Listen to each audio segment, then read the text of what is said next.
अस्सलाम वालेकुम my YouTube family, कैसे आप सब लोग। मुझे उम्मीद है आप सब लोग खैरियत से होंगे।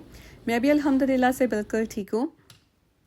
आज के व्लॉग में ना मैंने काफ़ी ज़्यादा क्लिप्स ऐड किए हुए हैं। अलग अलग डे मैंने ये व्लॉग शूट किया था। पूरा एक प्रॉपर जो व्लॉग है ना वो बहुत मुश्किल हो रहा था पूरे डे का बनाना, तो मैंने इस तरह से ऐड कर दिया था कि चलो एक पूरा एक प्रॉपर व्लॉग ही आपको ये लगेगा। तो अभी जो है ना यहाँ पर मैं सहरी की तैयारी कर रही हूँ। तो हम लोगों ने ईद की शॉपिंग भी की थी, ग्रॉसरी भी की थी, तो वो सारी मैंने जो क्लिप्स हैं, वीडियोस हैं ना, वो इस ब्लॉग के अंदर डाल दी है। आप लोगों में से बहुत सारे लोग मुझे ये कह रहे थे कि आपने इस बार रमज़ान के बहुत कम ब्लॉग्स डाले हैं। तो ये वाला भी जो ब्लॉग है ना मेरा लास्ट रमज़ान का ब्लॉग होगा इंशाल्लाह। इससे अगला जो ब्लॉग होगा वो ईद का होगा। और आपको पता भी है ना कि इतना मुश्किल होता है सारा दिन का व्लॉग शूट करना। और पता नहीं क्यों रमज़ान में ना नींद एक तो पूरी होती है। जब आपकी नींद डिस्टर्ब हो ना तो कोई काम करने को भी दिल नहीं कर रहा होता। और फिर मेरा व्लॉगिंग करने का ना तो पता नहीं क्यों दिल ही नहीं कर रहा था ये पूरा मंथ। मैंने इसलिए ज़्यादा वीडियो शूट ही नहीं की। खैर हम लोगों ने अपनी सैरी कर ली थी, आहद को स्कूल के लिए उठाया, ब्रेकफास्ट में मैं उसको सीरियल दे रही हूँ और साथ इसका जो है ना लंच भी प्रेप कर रही हूँ। ये टाइम मेरा इतना ज़्यादा जो है ना बिजी होता है सुबह सैरी का और फिर स्कूल टाइम का। उसके बाद जाके जैसे आहद स्कूल जाता है ना तो फिर थोड़ा सा मुझे रिलैक्स मिलता है और मैं थोड़ी देर अगर सोना हो तो सो जाती हूँ। और मैं सो जाती हूँ थोड़ी देर, आधा घंटा नैप लेती हूँ। लेकिन दुआ जो है ना जब उठ जाती है ना वो सोने नहीं देती है फिर मुझे। है तो लंच में ना आज मैंने उसके लिए ग्रेप्स ऐड कर दिए थे और साथ में ना मैं ऑजी बाइट्स ऐड करी। ऑजी बाइट्स बहुत अच्छी रहती हैं, बहुत हेल्दी रहती हैं। इसमें सब नट्स होते हैं और सीड्स होते हैं, बच्चों के लिए ना बहुत अच्छे होते हैं। तो ये कॉस्को से पूरा एक बॉक्स में लेके आती हूँ। मैं खुद भी ये खाती हूँ, मैं बच्चों को भी देती हूँ। तो आहद तो पहले ये बिल्कुल भी लाइक नहीं करता था, लेकिन अब वो माशाल्लाह से शुक्र है वो खाना शुरू हो गया उसको, क्योंकि इसका टेस्ट थोड़ा सा ना डिफरेंट सा होता है तो खाना मुश्किल होता है बच्चों के लिए। लेकिन अब आहद ने स्टार्ट किया खाना तो अब वो खा लेता है। मेरे लिए एवरी डे ना लंच भी डिसाइड करना बहुत मुश्किल होता है कि मैंने आहद को आज क्या देना है, क्योंकि समझ ही नहीं आ रहा होता। तो मैं आहद से पूछ लेती हूँ कि वो खुद ही मुझे बता दे आज क्या लेके जाना चाहता है। तो उसने मुझे रात को कह दिया था कि मैं सुबह में ना पिज़्ज़ा लेके जाऊँगा। पिज़्ज़ा थोड़ा सा कोल्ड तो हो जाता है लेकिन वो फिर भी खा लेता है। और स्कूल से भी फ्रेश मील मिलता है वहाँ से, लेकिन आहद लेता ही नहीं है। मैंने इसको इतनी बार किया तुम स्कूल से भी ले लिया करो कुछ, कभी उसका दिल करे तो वहाँ से कुछ ले लेता है, अदरवाइज उसको बस होता है कि घर का फूड हो, मैं घर वाला ही लेके जाऊँ। बट उसका कभी दिल कर रहा हो ना तो वो मुझे कह देता है कि आज मैं स्कूल से कुछ ना कुछ लेकर ना खा लूँगा। तो वो कभी कभार मील ले लेता है वहाँ से। तो वहाँ से फ्रेश एवरी डे जो है ना इनका मेन्यू डिफरेंट होता है, एवरी डे फ्रेश मिल जाता है। स्कूल में पूरा वीक हलाल नहीं होता, सिर्फ वन डे होता है एक ऐसा जिसमें वो हलाल मील भी सर्व करते हैं। तो वैसे तो वो आहद इतना ज़्यादा चिकन और मीट वगैरह इतने शौक से खाता ही नहीं है। तो वो अगर मैक एंड चीज़ हो, पिज़्ज़ा हो, तो वो चीज़ें वहाँ से ले लेता है, या योगर्ट हो गई या फ्रूट्स हो गए तो वो खा लेता है वहाँ से लेके। साथ में मैंने उसको कोकोनट वाटर भी दिया था। आज वो मुझे कहता है मेरा कोकोनट वाटर ज़रूर ऐड करना, उसको बहुत अच्छा लगता है तो वो स्कूल में साथ लेके जाता।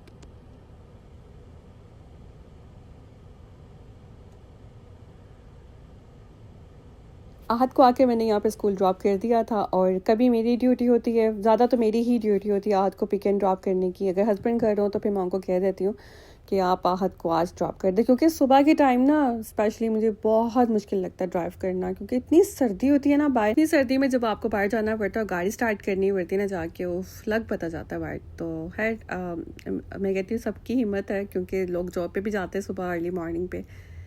तो सबसे पहले ना हम लोग आए थे मॉम्स ऑर्गेनिक, क्योंकि यहाँ से मुझे कुछ चीज़ें लेनी थी, वाइटामिन्स लेने थे। तो यहाँ से जो है ना ब्लॉग में स्टार्ट कर रही हूँ। जो हम लोगों संडे को गए थे ईद की, हम लोगों ने शॉपिंग करनी थी, ग्रॉसरी भी करनी थी। सबसे पहले जो है ना हम लोग मॉम्स ऑर्गेनिक पे आए थे, क्योंकि मॉम्स ऑर्गेनिक से ना मैं बच्चों के लिए सारी वाइटामिन्स लेती हूँ, उनकी मेडिकेशंस मैं मॉम्स ऑर्गेनिक्स लेती हूँ, और उनके जो स्नैक्स होते हैं ना वो भी मैं मॉम्स ऑर्गेनिक्स लेती हूँ। और मॉम्स ऑर्गेनिक थोड़ा सा एक्सपेंसिव है बाकी से, जो यहाँ इनकी जो प्राइसेस है ना थोड़ी हाई होती हैं, बट यहाँ पर आपको हर चीज़ ऑर्गेनिक मिलती है, अच्छी मिलती है और अच्छी क्वालिटी की होती है। तो इसलिए मैं ज़्यादा जो चीज़ें ना बच्चों के यहाँ से ही आके लेती हूँ। मैं 2 वीक्स के बाद यहाँ पर आती हूँ, या तो 1 मंथ के बाद ज़रूर मैं इधर आती हूँ। बच्चों के जब स्नैक्स वगैरह ख़त्म हो जाते फिर मैं यहाँ से आके ले लेती हूँ। और ये वाले जो है ना मैं बच्चों के लिए कुकीज़ यहाँ से लेती हूँ। ये सॉफ्ट बेक्ड होती हैं, लेकिन इनके अंदर ना बहुत अच्छे, आप लोगों को आप देखेंगे ना इसके अंदर इंग्रेडिएंट्स जो इन्होंने ऐड किए हैं ना बहुत अच्छे वेजिटेबल्स हैं इसके अंदर, और जो हर चीज़ है ना ऑर्गेनिक यूज़ हुई हुई है। तो मुझे तो ये स्नैक्स बहुत अच्छे लगते हैं पर्सनली, मैं खुद भी बहुत शौक से खा लेती हूँ और बच्चों को भी मैं यही देती हूँ। मैं पहले मेडिकेशंस और विटामिन्स ना अमेज़ॉन से ले लेती थी या वॉलमार्ट से भी ले लेती हूँ कभी कभार, लेकिन रिसेंटली कुछ वीडियोस मैंने देखी हैं कि वॉलमार्ट से और जो अमेज़ॉन है ना वहाँ से मुझे वॉलमार्ट का इतना नहीं अंदाज़ा, लेकिन अमेज़ोन का तो मैं 100% कह सकती हूँ कि वहाँ से हमें विटामिन्स और बच्चों की मेडिकेशंस नहीं लेनी चाहिए, क्योंकि हमें नहीं पता वो कहाँ से आ रही है, किस तरह से वो जो है ना वो सेल कर रहे हैं। क्योंकि सुनने में यही आया था कि वो मेडिकेशंस को चेंज कर देते हैं, अपनी मर्जी से उसमें चीज़ें ऐड कर देते हैं। आई डोंट नो क्या सच है क्या नहीं, बट बहरहाल जो एक चीज़ आप देख लो ना तो फिर आपका दिल नहीं करता वो लेने का। तो मॉम्स ऑर्गेनिक ना मुझे बहुत ट्रस्टेड लगता है, तो मैं यहाँ से आके हर चीज़ अपने बच्चों के लिए अब लेती हूँ। तो एक आपको खुद भी एक सेटिस्फेक्शन होती है कि आपने जहाँ से जो भी चीज़ ली ना ठीक ली है बच्चों के लिए। और जो चॉकलेट स्प्रेड है ना वो भी मैं यहीं से आके लेती हूँ, ये वाला हमेशा मैं यही यूज़ करती हूँ। ये बिल्कुल न्यूटेला की तरह ही होता है, लेकिन न्यूटेला से बहुत अच्छा है ये। इसके बाद हम हलाल मीट स्टोर आ गए थे। यहाँ पर हम लोगों को सारी ग्रॉसरी भी अपनी करनी थी, ईद के लिए भी मुझे काफ़ी चीज़ें चाहिए थी और घर में मीट वगैरह भी सब कुछ ख़त्म हुआ था। तो मैंने कहा जाके एक ही दिन ना सारी ग्रॉसरी भी अपनी कंप्लीट कर लेती हूँ। अब ये वाला जो ग्रॉसरी स्टोर है ना हमें घर से काफ़ी दूर पड़ता है, तो हम लोग ये उस दिन आते हैं जिस दिन आहत ने स्कूल जाना होता है। तो संडे जो होता है ना आहत का इस्लामिक स्कूल डे होता है, तो उसने अपनी 4 आवर की क्लास लेनी होती है वहाँ पर। तो जितने देर वो स्कूल में होता है ना, बाकी हम लोग अपने यहाँ से आके ग्रॉसरी रन कर लेते हैं, क्योंकि ये स्कूल के बिल्कुल पास हमें ग्रॉसरी स्टोर पड़ता है। तो यहाँ से आके हम लोगों ने सारा मीट ऑर्डर किया। तो फ्रेश मीट हमें मिलता है, तो हम लोग यहाँ पे आके ही ऑर्डर करते हैं। और मेरी आदत है कि मैं ना आके पहले मीट सारा चेक करती हूँ। मैं कहती हूँ पहले मुझे गोट दिखा दे किस तरह की है, मुझे ठीक लग रही है कि नहीं। वो फिर मैं देख कर तो उसको कट करवाती हूँ। और चिकन वगैरह सब कुछ फ्रेश हम लोग खुद देख के लेते हैं। ऐसे नहीं होता कि हम लोग फ़ोन पे ऑर्डर कर लें, क्योंकि वो फिर आपको पता है ना कि वो जब आप ऑर्डर कर देते हैं ना कोई चीज़, वो पीछे से आपको पता नहीं कब की पड़ी हुई कोई चीज़ दे देते हैं। तो हम लोग फ्रेश लेते हैं हर चीज़ आके। अच्छा, यहाँ से हमने गोलगप्पे लिए। ईद का ना मेरा इस पर बहुत अच्छा प्लान है, तो ईद की काफ़ी ज़्यादा प्लानिंग मैं कर रही हूँ और अल्लाह ताला बस करे कि मैं उसमें पूरे कामयाब हो जाऊँ जो मैंने प्लान किया हुआ है। क्योंकि होता है ना कि जब आप कोई चीज़ सोचते हैं कभी होता भी नहीं है, लेकिन इंशाल्लाह जो है ना मैंने पूरा एक प्लान किया हुआ है ईद का भी।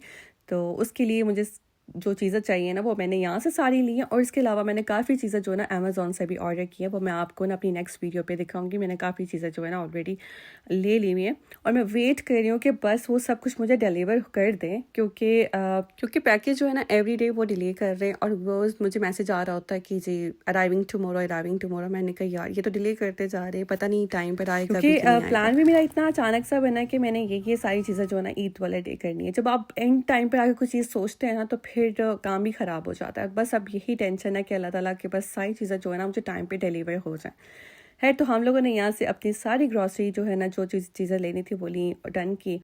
प्लान तो यही था कि 2 डिफरेंट टाइप के डिज़र्ट्स बनाऊंगी और साथ में कुछ ना कुछ और बनेगा, तो वो मैं इंशाल्लाह आपको दिखाऊंगी नेक्स्ट व्लॉग्स में।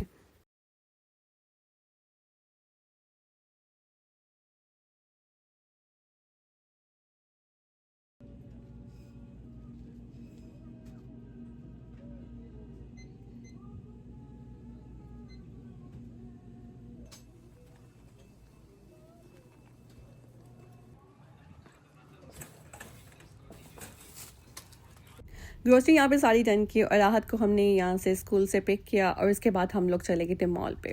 आज मैं बहुत टाइम बाद, कोई आई थिंक 2 या 3 मंथ्स के बाद फिर से मॉल पे जा रही हूँ, क्योंकि काफ़ी टाइम हो गया मॉल पे मेरा चक्कर ही नहीं लगा। तो हर प्लान था कि ईद की शॉपिंग जो है ना वहीं से करूँगी। तो शॉपिंग करने का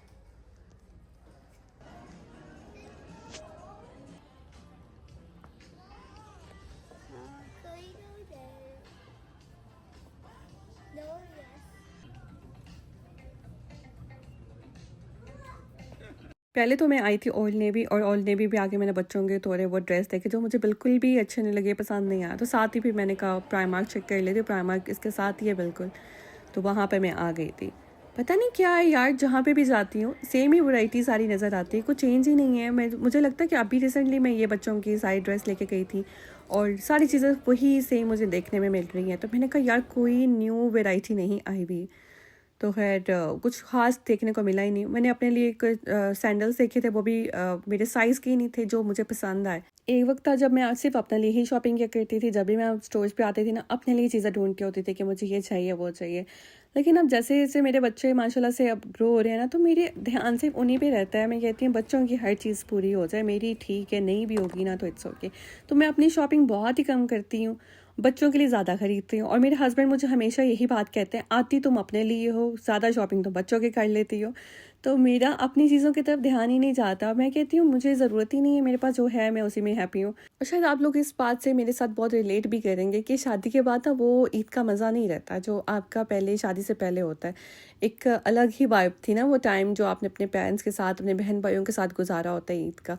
वो मैं अभी तक याद करती हूँ। मुझे लगता है वैसा वक्त कभी वापस नहीं आ सकता। मैं चाहे कुछ भी कर लूँ ना, वो टाइम नहीं मैं कभी वापस लेके आ सकती। वो इतना मेमोरेबल टाइम था जो हम लोगों ने अपने पेरेंट्स के साथ गुजारा ईद का। वो शायद हम लोग को ज़्यादा भी फ़ील होता है क्योंकि हम लोग बिल्कुल ही आउटसाइड रहते हैं और यहाँ पर कोई ईद का कोई माहौल ऐसा है ही नहीं कि आप जिसको कहें कि यहाँ पे ईद लगती ही नहीं है। और यहाँ पे देखें शॉपिंग करने भी आए ना, कोई महसूस ही नहीं हो रहा कि हम लोग ईद की शॉपिंग करें। मुझे ऐसा लगता है मैं सिर्फ रेगुलर कोई शॉपिंग करने के लिए आई हुई हूँ बच्चों की। तो जो पाकिस्तान में आपको पता है ईद का जो एक वाइब्स आती हैं, बाहर मार्केट में जाओ तो पता चलता है ईद है, बट यहाँ पर ऐसा कुछ नहीं है। तो ईदें जो थी ना वो गुजर गई हैं, वो यादें सिर्फ हमारे साथ रह गई हैं और वो ईदें अब नहीं रही जैसे पहले हुआ करती थी। तो अब बच्चों का टाइम है हमारे, तो इनके टाइम को हमें मेमोरेबल बनाना है क्योंकि जैसे ही हम लोगों ने ईद गुजारी है ना, हम लोगों ने जो अपना टाइम अपने फैमिली के साथ जो स्पेंड कर लिया हुआ है ना, वो हमारे लिए एक मेमोरेबल है। हमें स्टिल अभी तक की वो सारी चीज़ें याद है और याद रहेंगी। तो हमें अपने बच्चों के लिए भी वही सब कुछ करना चाहिए ताकि जब वो बड़े हों तो उन्हें भी ये वक्त याद रहे। और ये चाइल्डहुड मेमोरीज जो होती है ना, आपके माइंड से कभी भी नहीं जाती, ये हमेशा आपके साथ रहती हैं और आपको ना हर टाइम वो याद आती रहती है, सारी चीज़ें आपको रिकॉल होती रहती हैं। तो बच्चों के लिए मैं भी यही चाहती हूँ कि इन्हें हर चीज़ जो है ना याद रहे हमेशा। तो इसलिए पूरी कोशिश कर रही हूँ कि इनकी ईद अच्छी से अच्छी गुजरे। और यहाँ पे हम लोगों ने सारी शॉपिंग डन की। वैसे मैंने इतना कुछ ख़ास नहीं लिया और जो चीज़ें थी ना, मैंने कुछ शीन से भी ऑर्डर की थी। वो मैं आपको दिखाऊंगी ईद के दिन जो भी मैंने चीज़ें ली हुई है ना, मैं बच्चों की क्या क्या मैंने वहाँ से ऑर्डर किए, तो वो भी मैं आपको शीन के भी चीज़ें दिखाऊंगी। इसके अलावा जो है मैंने अपने जो ड्रेस है वो पाकिस्तान से लिए थे। और ईद का मेरा जो फर्स्ट डे का भी है, सेकंड डे का क्या ड्रेस है वो भी चले ईद पे इंशाल्लाह आप लोग अपने ड्रेस भी दिखा दूँगी। अभी नहीं दिखा सकती क्योंकि मेरा जो ड्रेस है ना मैंने निकाला है और उसका ना मतलब बहुत काम है अभी। यही रोल है यहाँ का ना, यहाँ पर अगर आप रहते हैं ना तो आपको अपने ड्रेसेस को ठीक भी करना पड़ता है। मैं हर साल अपने ड्रेस को कहीं ना कहीं से ठीक कर रही होती हूँ। तो अब उसके जो स्लीव्स है ना उसका इतना मसला, वो इतने शॉर्ट हैं कि मुझे उनके आगे स्लीव्स लगाने पड़ेंगे। तो यहाँ पे आज को हमने जिंगर बर्गर लेके दिया, साथ में फ्राइज़ लेके दिए थे क्योंकि उसका तो रोज़ा नहीं था and he was so hungry. तो हम लोगों ने उसको फिर मॉल से ना यहीं से फूड लेके दे दिया। तो हमने कहा चलो एटलीस्ट वो तो कुछ खा लिए। और हमारा जो है ना इफ्तार टाइम था, हम वेट कर रहे थे। और ये व्लॉग ना मैं आप लोगों के साथ इफ्तार का व्लॉग शेयर कर रही हूँ क्योंकि ये मैंने शूट किया था पहले तो प्लान था इसको मैं पोस्ट करूँगी, लेकिन ना मैंने फिर सारी जो शॉपिंग वगैरह की ना तो उसी के साथ मैंने इसको फिर ऐड कर दिया था। सबसे पहले तो ना वॉलमार्ट की सारी ग्रोसरी आ गई थी, वो मैंने लाख के अंदर रखी, लेकिन ना उसको संभालने का टाइम नहीं मिल रहा था क्योंकि मैंने इफ्तार की तैयारी भी करनी थी। तो इसलिए मैंने सारी ग्रोसरी एक साइड पे रख दी थी। मैंने कहा इफ्तार के बाद जो है ना सारी ग्रोसरी को फिर मैं ऑर्गेनाइज़ करके रखूँगी। आज मैं बना रही थी दही भरे। तो दही भरों के लिए जो मिक्सचर है ना मैं यूज़ कर रही हूँ ये नेशनल का मिक्स बॉक्स जो है वो ही, और उसके साथ मैंने कहा फटाफट से ये बना लेती हूँ। और साथ में हम बनाएंगे स्लाइडर बर्गर और क्रोसान सैंडविच। उसके अंदर हम लोग ना चिकन सैलेड का यूज़ करेंगे। लास्ट वीक हमारे यहाँ पर ना वेदर बहुत अच्छा था, मैंने आप लोगों को बताया भी था, बहुत ही अच्छा था, लेकिन बिल्कुल आइडिया नहीं था कि उससे नेक्स्ट वीक जो ये वीक हमारा है इतनी ज़्यादा सर्दी होगी कि यहाँ पे फिर से स्नोफॉल होगा और बहुत ज़्यादा सर्दी हो जाएगी। बहरहाल जिस दिन ये मैंने ब्लॉग बनाया ना उस दिन टेम्परेचर थोड़ा सा हाई था, लेकिन बाहर इतना ज़्यादा विंडी था, इतना विंडी था कि बस, क्योंकि आप लोगों ने हमारे यहाँ पे देखा होगा, शायद आपको पता हो कि यूएसए के काफ़ी स्टेट्स में जो है ना, एक दो स्टेट्स में टोर्नेडो भी आया था। और हमारे यहाँ पर भी टोर्नेडो की ना 2 बार वार्निंग आई है। लेकिन टोर्नेडो इस साइड पर आता नहीं है, लेकिन उसका जो इफेक्ट है ना अच्छा खासा आता है। लाइक विंडी इतना ज़्यादा हमारे यहाँ पर होता है कि हर चीज़ जो भी आप बाहर रखते हैं ना तो वो लाइक हमारी जो बारबेक्यू मशीन होती है साइड पे पड़ी होती है, लेकिन वो भी मूव करके आगे आ जाती है, इतना बाहर विंडी होता है। आज हमारा प्लान था कि इफ्तार हम लोग बाहर करेंगे क्योंकि आहत काफ़ी दिनों से कह रहा था कि मामा इफ्तार जो है ना बाहर करना है। तो मैं उसको कह रही थी कि बेटा बाहर ना सर्दी होती है तो नहीं शाम के टाइम बैठा जाएगा। तो लेकिन आज ना टेम्परेचर थोड़ा सा हाई था तो हमने उसकी बात मान ली। हमने कहा चलो ठीक है आज इफ्तार बाहर कर लेते हैं। इसलिए मैंने आके सारी जो है ना क्लीनिंग की, क्योंकि काफ़ी टाइम से बाहर का एरिया हमारा यूज़ ही नहीं हुआ, तो अच्छा खासा गंद पड़ा हुआ था। मैंने सारी क्लीनिंग की, लेकिन विंडी इतना ज़्यादा था ना कि बाहर खड़ा ही नहीं हुआ जा रहा था। मैंने कहा चलो शाम तक शायद बेहतर हो जाए और तब तक मैं इफ्तार की तैयारी कर लेती हूँ। अचानक से मेरे माइंड में आया कि मैं ना वेदर चेक कर लेती हूँ आज वेदर कैसा शाम तक होगा।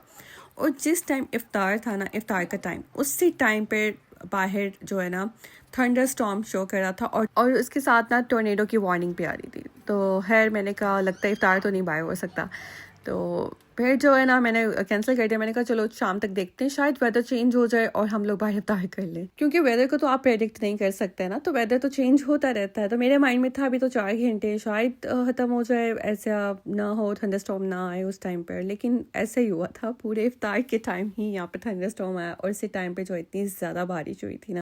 तो बस ये लास्ट वीक ही था जो उसमें 4 दिन जो था ना अच्छा खासा मौसम था, बाहर गर्मी वाला मौसम था, बहुत ही मज़े का था। लेकिन अब बहुत ज़्यादा यहाँ पर सर्दी अगेन हो गई है। हमने इन 4 डेज़ में ना हीट को बिल्कुल भी ऑन नहीं किया था, लेकिन अब फिर से जो है ना घर की हीट स्टार्ट हो गई है, दोबारा से हीट ऑन हो गई है। और क्योंकि सर्दी इतनी ज़्यादा होती है और टेम्परेचर जो है ना हमारे यहाँ पे -10 तक अगेन जाने लग गए। तो लाइक वेदर जो है ना आप क्या कहें, अभी वर्जीनिया का वेदर जो है ना यहाँ का मतलब ना सर्दी ख़त्म ही नहीं हो रही है। मैं तो तंग आ गई हूँ, मैं कहती हूँ तो ख़त्म हो जाए यार सर्दी। अच्छा, यहाँ पे स्लाइडर बर्गर्स को बनाने के लिए सबसे पहले मैंने प्याज को थोड़ा सा सौटे कर लिया था और इसमें मैंने चिकन जो है ना वो डाला। चिकन को ना मैंने हाथ से इसका कीमा बनाया था। तो आप मशीन में भी बना सकते हैं, लेकिन हाथ से जो आप करते हैं ना तो वो जो चंक्स होते हैं ना बहुत अच्छे लगते हैं। हर चिकन को मैंने इसमें अच्छे से सारा फ्राई किया और इसमें मैंने सारे जो स्पाइसेस वगैरह थे ना वो डाल दिए थे। जो स्पाइसेस मैंने इसमें ऐड किए थे, इसमें गार्लिक पाउडर था, onion powder, black pepper, white paper और सॉल्ट था इसमें, साथ में काइन पेपर इसमें मैंने थोड़ा सा ऐड किया था और पेपरिका पाउडर इसमें मैंने डाला था। और बस सारे मसालों को डालने के बाद मैंने अच्छे से जो है ना चिकन के साथ उनको मिक्स कर लिया था, फ्राई कर लिया था। और फिर मैंने इसमें जो है ना थोड़ी सी सोया सॉस ऐड की थी, विनेगर ऐड किया था और टोमेटो पेस्ट। आपने टोमेटो पेस्ट ज़रूर डालनी है, इसके साथ बहुत ही अच्छा फ्लेवर आता है। यहाँ पर मैं खाना छोड़ के बाहर आई थी क्योंकि बच्चे कहे थे मामा हमारे लिए बबल्स ऑन कर दे, तो कोई ना कोई इनको एक्टिविटी चाहिए होती करने के लिए, वरना तो फिर घर में बहुत ज़्यादा तंग करते हैं। अब क्योंकि बाहर वेदर अच्छा था, थोड़ा विंडी था, लेकिन फिर भी ये ना इंजॉय कर लेते हैं बाहर। और ना बबल्स के साथ तो वैसे इनको बहुत मज़ा आता प्ले करने का। वापस आई और आके चिकन के अंदर मैंने टोमेटो पेस्ट को डाला और उसको अच्छे से मिक्स करने के बाद इसमें मैंने जो बेल पेपर कट करके रखा था ना ग्रीन कलर का, वो मैंने इसमें डाल दिया था। तो यहाँ पर जो स्लाइडर बर्गर का चिकन है ना वो बिल्कुल रेडी है। मैं बस इसी तरह से बनाती हूँ और इसके बाद बस हमने बर्गर्स की फिलिंग करनी है। ग्रॉसरी काफ़ी ज़्यादा ख़त्म हुई हुई थी, तो जो चीज़ें आज मुझे बनानी थी ना वो सारी चीज़ें रात को ही मैंने ना कार्ट में ऐड कर दी थी और सुबह वॉलमार्ट से ना ऑर्डर कर ली थी। बाकी जगहों पे मैं खुद ग्रॉसरी करने के लिए चली जाती हूँ, लेकिन वॉलमार्ट की जहाँ से आप इजीली ग्रॉसरी घर में डिलीवर करवा सकते हैं ना, वहाँ से मैं ऑर्डर कर लेती हूँ। यहाँ पे सैंडविच के लिए ना यहाँ चिकन सैलेड मैं बना रही हूँ। ये बहुत ही मज़े का बनता है और आप बना के इसको 3 से 4 दिन फ्रिज में भी रख सकते हैं। चिकन बॉईल कर लिया था, उसको श्रेड करने के बाद मैंने इसमें लेटस डाला है कट करके और साथ में इसमें बेल पेपर थोड़ा सा ऐड कर दिया था और क्रीम चीज़ ऐड की है मैंने, साथ में मायोनीज ऐड किया, सॉल्ट और ब्लैक पेपर ऐड करके इसको अच्छे से मिक्स कर लिया था। आधे घंटे के लिए इसको रेफ्रिजरेटर में रखते हैं ताकि अच्छे से ये ठंडा हो जाए। उसके बाद आपने इसको जो है ना क्रोसॉन्ट के अंदर लगाना, मैं आपको दिखा दूँगी। तो वो मैंने इसको बना के चिकन को रख दिया था। और यहाँ पर जो है ना स्लाइडर बर्गर्स के लिए मैंने ये स्लाइडर बंस लिए, ये मिनी बंस मैंने ऑर्डर किए थे और उसकी पहले एक लेयर लगा दी थी बंस की मैंने ट्रे के अंदर और साथ ही इस पर मैं चिकन की लेयर लगाई, थोड़ी सी मैंने इस पर मोज़रेला चीज़ डाल दी थी और ऊपर मैंने बंस लगा दिए थे सारे। और बटर के साथ ना उसके ऊपर मैंने थोड़ा सा उसको कोट कर दिया था, बटर लगाया, उसमें थोड़े से मैंने सेसमी सीड डाले और ब्लैक सीड्स ऐड कर दिए थे। तो बस इसको हमने ना थोड़ा सा बेक करना है, तो जब इफ्तार टाइम होगा ना उस टाइम पे मैं इसको बेक करूँगी। और ये इतने मज़े के स्लाइडर बर्गर्स बनते हैं ना कि बच्चे भी शौक से खा लेते हैं। मैं अपने बच्चों को भी आज मैंने यही खाने में दिया था और दोनों ने खा लिया था। मेरे घर एवरी डे ना ये बेसन वाले आलू ज़रूर बनते हैं। पकौड़े वगैरह मैं नहीं फ्राई करती, आलू ज़रूर फ्राई करती हूँ बेसन वाले, ये सबको ही बहुत पसंद है। और आज मैंने स्टफ डेट्स भी बनाई थी क्योंकि डेट्स के अंदर ना इस तरह के आलमंड्स और साथ में क्रीम ऐड हुई ना तो बहुत मज़े के लगते। तो मैंने एक एक बादाम इसमें डाल दिया था, साथ में मैंने थोड़ी सी क्रीम लगाई और बाकी कुछ नट्स थे उनको मैंने क्रश करके ना वो उसके ऊपर डाल दिए थे। तो इतनी मज़े की ये स्टफ डेट्स बनी थी ना, तो खैर ये बना लिया। साथ में जैसे ही टाइम हुआ इफ्तार का तो मैंने यहाँ पर बंस को बेक होने के लिए रख दिया था। ये जो मेरा माइक्रोवेव है ना इसी के अंदर बेक भी हो जाता है, तो क्योंकि कॉम्बो है तो मैंने यहाँ पर इसी में इसको बेक कर लिया था। और बस यहाँ पे दही भरे रेडी किए। दही भरे मैंने आज मीठे जो भरे होते हैं ना वो बनाए थे। इसमें मैंने योगर्ट के अंदर शुगर वगैरह डाल के अच्छे से मिक्स कर लिया था और उसके अंदर मैंने भरों का डाल दिया था। पहले उनको मैंने पानी में डिप करके रखा था काफ़ी देर तक और उसके बाद मैंने उनको बस ना थोड़ा सा स्क्वीज़ किया और उसके बाद मैंने जो है ना उनको योगर्ट में डाल के ना ऊपर पापड़ी के साथ की सारी गार्निश वगैरह कर ली थी। अच्छा, मैंने उसके ऊपर चटनी भी डालनी थी, लेकिन जो चटनी की बॉटल है मुझसे खुल ही नहीं रही थी। उसके बाद जो है ना, यहाँ पर मैंने ये क्रोसॉन्स जो है ना आज ही वॉलमार्ट से ऑर्डर किए थे, ये बड़े साइज़ के हैं। इनके अंदर मैंने ये चिकन सैलेड लगाई, और वैसे सैंडविच हो ना, जैसे ब्रेड है, ब्रेड के अंदर भी लगा सकते हैं, मैंने क्रोसॉन्स में लगा दिया। तो इतने मज़े के ये सैंडविच बनते हैं ना, क्रोसॉन सैंडविच। तो आप ये ज़रूर रेसिपी ट्राई करके देखना। और ये देखिए, शाम का टाइम है, इफ्तार का टाइम हो गया था, और यहाँ पर जो है ना बहुत ज़्यादा ही बारिश हो रही थी बाहर। तो ऑलमोस्ट जो है ना मेरा भी काम डन हो गया था। यहाँ पे जो आलू थे वो भी सारे फ्राई हो गए थे, उनको निकाला। तो आज की इफ्तारी सारी डन हो गई थी। तो मैं आपको कंप्लीट इफ्तारी दिखा देती हूँ क्या क्या मैंने चीज़ें बनाई थी। तो सबसे पहले जो है ना, मैं आप लोगों को सबको बहुत थैंक्स बोलूँगी जिन्होंने मेरे लास्ट व्लॉग में मुझे बहुत सारा अप्रिशिएट किया था और कमेंट किया। मुझे बहुत ज़्यादा आप लोगों का सपोर्ट मिला, इसके लिए सबका थैंक यू सो मच। और प्लीज़ आप सबसे बहुत सारी रिक्वेस्ट है कि जब आप मेरा व्लॉग वॉच करते हैं तो लाइक ज़रूर किया करें, कमेंट ज़रूर किया करें, क्योंकि आपका एक लाइक जो है ना बहुत मैटर करता है। तो उम्मीद है आपको मेरा आज का ये व्लॉग अच्छा लगा होगा। तो ये थी मेरी आज की सारी इफ्तार। मैं इफ्तार में बहुत सारी चीज़ें नहीं बनाती हूँ। जिस दिन सिर्फ खाना बनता है हम लोग सिर्फ खाना ही रखते हैं, उसमें साथ में कोई चीज़ और ज़्यादा ऐड नहीं होती। लेकिन आज जो है ना, मैंने बस यही चीज़ें बनाई थी इफ्तार के लिए। मुझे बस होता है कि कुछ वेस्ट ना हो, जो भी बने ना वो खाया जाए बस। और उसके बाद जो है ना, इफ्तार के बाद मैंने यहाँ पे सारी अपनी ग्रॉसरी वगैरह सेट करके रखी। ये चीज़ें जो थी ना मैंने ऑर्डर की थी, तो वो मैंने सारी रखी। उम्मीद करती हूँ आपका मेरा आज का ब्लॉग अच्छा लगा होगा। इंशाल्लाह मिलती हूँ आपसे अगले ब्लॉग पे। मुझे अपनी दुआ में याद रखिएगा। अल्लाह हाफिज़।